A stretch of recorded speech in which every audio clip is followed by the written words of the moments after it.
High বন্ধুরা, আজকে আমি রান্না করব কাঁকড়া কষা। 500 কাঁকড়া নিয়েছি আমি, মাঝারি সাইজের কাঁকড়া। একটা কাঁকড়াতেই শুধুমাত্র ঘিলু আছে, বাকিগুলো আর ঘিলু হয়নি।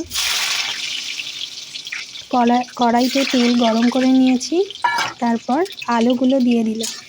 আলু কিন্তু খুব ছোট ছোট করে কেটে দিয়েছি আমি।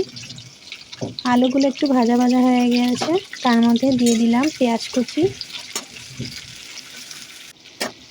ভালো করে ভেজে নেব। সামান্য একটু রসুন কুচি দিলাম আর টমেটো কুচি দিয়ে দিলাম। পরিমাণ মতো লবণ দিলাম। ভালো করে ভেজে নেব।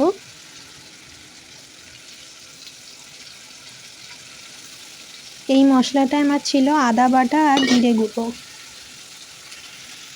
একসঙ্গে করে আমি দিয়ে দিলাম। হলুদ গুঁড়ো দিলাম। ভালো করে কষিয়ে নেব।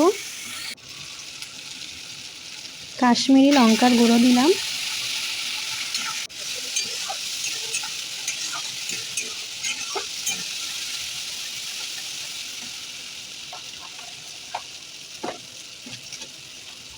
এবার কাঁকড়াগুলো দিয়ে দিলাম। তেলটা যখন একটু ছাড়া ছাড়া হয়ে যাবে তখনই কিন্তু কাঁকড়াগুলো দেবে। ভালো করে নেড়ে চেড়ে নেব।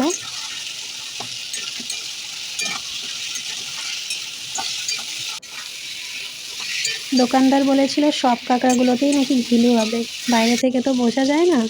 তারপর দেখলাম একটাতেই ঘিলু, বাকিগুলো আর হয়নি। 2টো কাঁচা লঙ্কা কুচি দিয়ে দিলাম। সামান্য একটু সর্ষে বাটা দিয়ে দিলাম। ভালো করে কষিয়ে নেব মশলার সঙ্গে কাঁকড়াটা। পাতিলেবুর রস দিলাম একটু।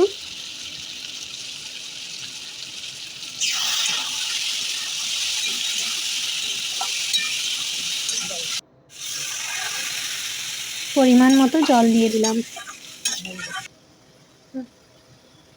আবার একটু লবণ দিয়ে দিলাম পরিমাণ মতো। তোমরা যে যেরকম ঝাল খাবে সেরকম অনুযায়ী ঝাল দেবে। দেখো প্রায় হয়ে এসছে আমার কাঁকড়াটা। এবার আমি এটা একটা বাটিতে নামিয়ে নেব। খুব সুন্দর কিন্তু একটা লালচে কালার এসছে। টেস্ট করেও দেখেছি, খুব সুন্দর খেতেও হয়েছে। রেডি হয়ে গিয়েছে আমার কষা কাঁকড়া।